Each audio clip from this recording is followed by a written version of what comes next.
Assalamualaikum dan selamat sejahtera. Hello guys. Okey, di kesempatan ini cikgu ingin mohon maaf sekiranya sepanjang sesi pengajaran dan pembelajaran kita 2020 cikgu ada melakukan kesalahan dan kesilapan dalam menutur kata.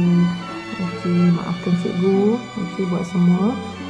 Okey, jadi selamat tahun baru 2021. Okey, mana kamu semua akan bergelar sebagai pelajar SPM.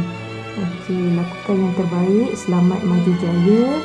Okey, berikan kerjasama yang terbaik kepada cikgu ekonomi yang baru kamu, iaitu Cikgu Azlin.